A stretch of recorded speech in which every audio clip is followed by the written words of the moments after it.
Hi friends, Gogisetti Subbarao మీ psychologist. ఇవాళ మనం నడక గురించి చెప్పుకుందాం.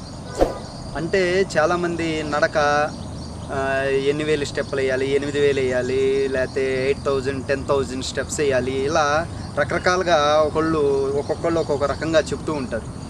అందరూ చాలామంది ఏమనుకుంటారంటే 8,000 వేయాలి, 10,000 వేయాలి, 15,000 వేయాలని రకరకాలుగా, లేకపోతే 5 కిలోమీటర్స్ నడవాలి, 10 కిలోమీటర్స్ నడవాలి అని రకరకాలుగా ఒక్కొక్కళ్ళు ఒక్కొక్క టైప్లో చెప్తుంటే ఎక్కువ మందికి కన్ఫ్యూజన్లో ఎక్కువ ఉంటారనమాట. ఇక్కడ మనం తెలుసుకోవాల్సింది ఏంటంటే, మన శరీర తత్వాన్ని బట్టి, మన బాడీని బట్టి మనకి ఎప్పుడైతే స్ట్రెయిన్ అవుతామో, ఎప్పుడైతే మనకు చెమట పట్టిద్దో, ఎప్పుడైతే మనకి ఆ నడక మనం అలసటగా ఫీల్ అవుతాం, అప్పుడు వరకు నడవాలి అనేది తెలుసుకోవాలన్న. ఎందుకంటే ఒక్కొక్క బాడీ మనం రెగ్యులర్గా మనం నార్మల్ వర్క్ చేస్తూనే 5,000 6,000 7,000 స్టెప్స్ కంప్లీట్ అయిపోతూ ఉంటాయి. అలాంటప్పుడు మనం ప్రతిరోజు 5-6 వేలు నడుస్తున్నప్పుడు అది కామన్గా నార్మల్ అయిపోతుంది బాడీకి.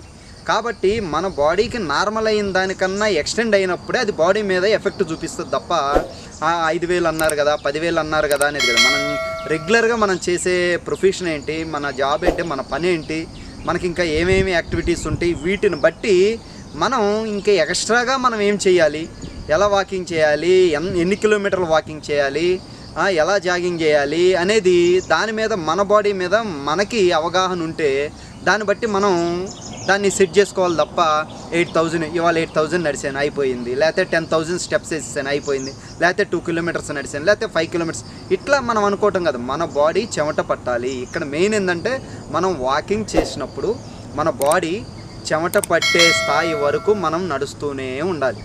అట్లా నడిచినప్పుడు కొంతమందికి 1 కిలోమీటర్లోనే వాడికి చెమట పట్టిద్ది. అంటే వాడి బాడీ తత్వం 1 కిలోమీటర్ అది కెపాసిటీ. ఇంకొకళ్ళు ఏంది 5 కిలోమీటర్స్ నడిచినా చెమట పట్టదు.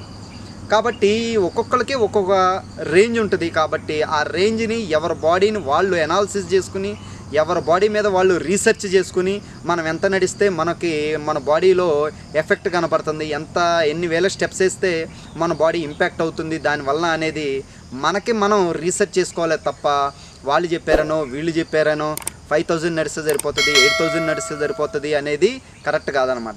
అసలు మంచం నుంచి లెగవలేని వాళ్ళు మామూలుగా కాళ్ళు కదిపితే సరిపోతుంది. కొంచెం నడిచేవాళ్ళు కొంచెం మెల్లిగా నడిస్తే సరిపోతుంది.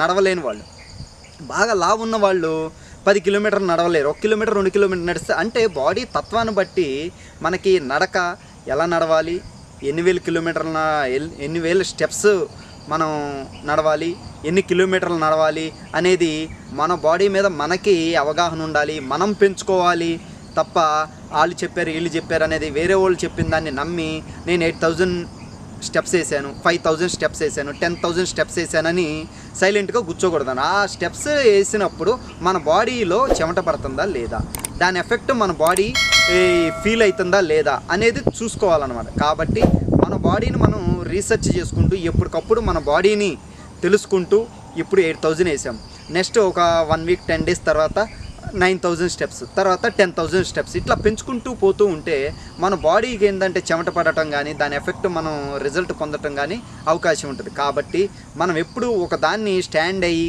ఇన్ని వేలే స్టెప్సే వేయాలి, ఇన్ని కిలోమీటర్ కంపల్సరీగా నడవాలి అనేది కరెక్ట్ కాదనమాట. ఎందుకంటే ప్రతి బాడీకి డిఫరెంట్ మెటబాలిజం ఉంటుంది, డిఫరెంట్ ఫ్యాట్ ఉంటుంది, డిఫరెంట్ పర్సనాలిటీ ఉంటుంది, డిఫరెంట్ వెయిట్ ఉంటుంది. కాబట్టి ఆ వెయిట్ని బట్టి, ఆ పర్సనాలిటీని బట్టి మన వాకింగ్ కానీ, ఎన్ని వేల స్టెప్స్ వేయాలి కానీ, ఎన్ని కిలోమీటర్లు నడవాలనే దాని మీద మనం రీసెర్చ్ చేసుకుని మనం ముందుకెళ్ళాలి తప్ప వాళ్ళు చెప్పారనో వీళ్ళు చెప్పారనో మనం ముందుకెళ్తాం అనేది కరెక్ట్ కాదు. మన బాడీ చెబుతుంది ఎప్పుడు ఆపాలి, ఎన్ని వేల స్టెప్స్ వేయాలి, ఎన్ని కిలోమీటర్లు నడిస్తే మనకి అలసిపోతున్నాము, బాగా స్ట్రెయిన్ అయిపోతున్నాము, స్ట్రెయిన్ అయినప్పుడు ఆపాలి, చెమట పట్టినప్పుడు ఆపాలి అనేది తెలుసుకుంటే మన దాని మీద మనం రీసెర్చ్ చేసుకున్నట్టు అనమాట. కాబట్టి మీరందరూ మీ శరీరం పైన, మీ బాడీ పైన మీరు ఒక అవగాహన తెచ్చుకుని మీ ఎంత అవసరమో అంత నడుస్తారని కోరుకుంటూ, మీ గోగిశెట్టి సుబ్బారావు, మీ సైకాలజిస్ట్.